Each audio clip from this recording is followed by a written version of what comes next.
everybody, and welcome to another Nephilim Builds. It's Pride Month and we're going to be celebrating by making various LGBTQIA+ characters in media. Today we're going to free the land of Wano as Yamato from One Piece. Now I've heard basically every excuse given for why Yamato is not trans, and listing them all and explaining why they're bullshit would take up about half of this video. So to keep things simple, Yamato, everyone who knows Yamato, everyone who gets to know Yamato, the narrator, and even the episode descriptions on Crunchyroll all refer to him as a man. That's already 4 reasons more than I need to consider him a trans man. Even his evil, abusive tyrant of a father respects his pronouns even when drunk. Are you gonna tell me that Kaido of all people respects pronouns more than you? Anyway, as always, keep in mind that these videos are about capturing the spirit of the character rather than capturing their abilities perfectly. With that said, let's start with ability scores. Using the standard point array, we'll put the 15 as strength. Yamato can match his father blow for blow.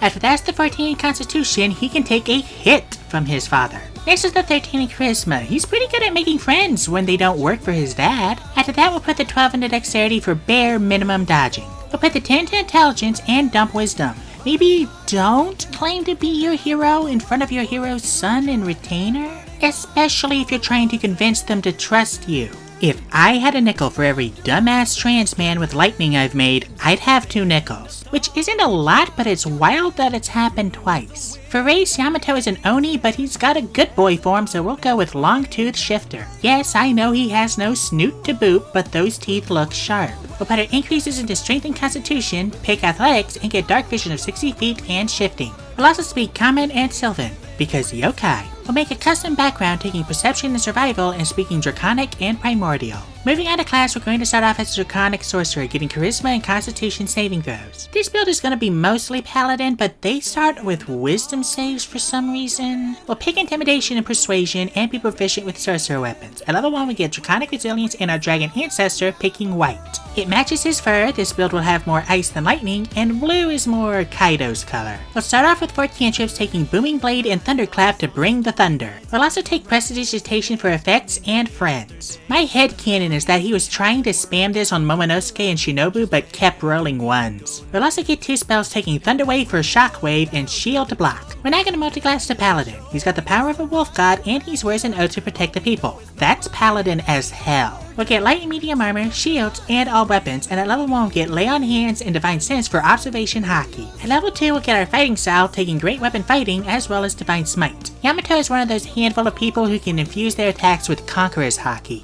We'll also prepare 2 spells taking Shield of Faith for Armament Haki and Thunderous Smite. Combine this with Booming Blade for a Thunder Bagua. At level 3 we'll get Divine Health and our Sacred Oath. I'd say vowing to be just like the absolute Chad Kozuki Oden would qualify for the Oath of Glory. We'll get Channel Divinity, Peerless Athlete, and Inspiring Smite, then get Heroism and Guiding Bolt from our Oath. Guiding Bolt will be our Narikabura arrow. Once we get higher level spell slots, you can upcast it for White Serpent. At level 4, we'll take the actor feat. His Odin bit was convincing enough to fool Odin's own son for a moment. We'll also grab Detect Evil and Good for some more Observation Haki and Compel Duel to 1v1 a bitch. At level 5, we'll get Extra Attack and get Enhanced Ability and Magic Weapon from our Oath for more Armament Haki. Time to start working on our Devil Fruit powers. We're not going to multiclass to Genie Warlock for a Merid Patron. We still don't know where Devil Fruits came from, and I don't think the Sea Devil theory's been disproven yet. At level 1 we get Genie's Vessel, which we'll ignore, Bottled Respite, which we'll ignore, and Genie's Wrath. We're using this one. We'll get 2 cantrips, taking Eldritch Blast for some Haki shots and Blade Ward to fill the slot. We'll also get 2 spells, picking Armor of Agathis for Kagamiyama and Cause Fear for some Conqueror's Haki. Back to Sorcerer. Level 2 we get Font of Magic and Featherfall because what is fall damage? At level 3 we get Meta Magic, taking Quicken Spell and Empowered Spell. We'll also take Rhyme's Binding Ice for Namuchi Glacier Fang. At level 4, we must make a choice. We can either take Elemental Adept Cold or Gift of the Chromatic Dragon. Most of our damage will come from melee, so I'm gonna take the GCD. If I hadn't needed Armor of Agathis, I could have gotten both. We'll also take True Strike to fill the slot and Detect Thoughts for more Observation Haki. Just stick to the surface level thoughts to predict your enemy's moves. At level 5 we'll get Magical Guidance and take Fear for more Conqueror's Haki. Slate might be more accurate for the knockout effect, but Fear is more fun. At level 6 we'll get Elemental Affinity and draw a blank, and at level 7 we'll take Ice Storm for a bigger Namuji Glacier Fang. We'll also swap our blank for Polymorph to go full good boy. Back to Paladin. At level 6 we'll get Aura Protection and take Command. Pick Grovel, upcast that bitch, and you have more Conqueror's Haki. At At level 7 we'll get Aura of Alacrity. Trans people in anime are always raring to go. At level 8 we'll raise our strength and take 8 for more HP, and at level 9 we'll get Haste for Divine Swiftness and Protection from Energy for resistances from our oath. At level 10 we'll get Aura of Courage and take Elemental Weapon. Lightning or Cold, take your pick.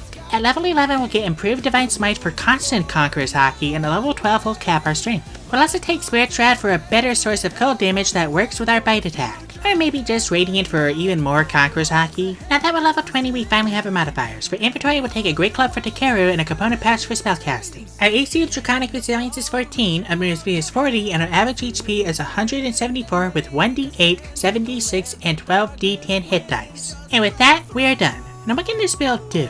To start, we hit like a Sea Emperor with Divine Smite, Improved Divine Smite, Genie's Wrath, Booming Blade, Gift of the Chromatic Dragon, and our choice of concentration buff. We also have no negative saving throws and can raise our AC to something more sensible. Constitution saving throw proficiency also means we're way better at maintaining concentration on our buffs. For weaknesses, our spellcasting modifier is severely undercapped. And that's kind of it. Most of what we can do relies on our melee anyway.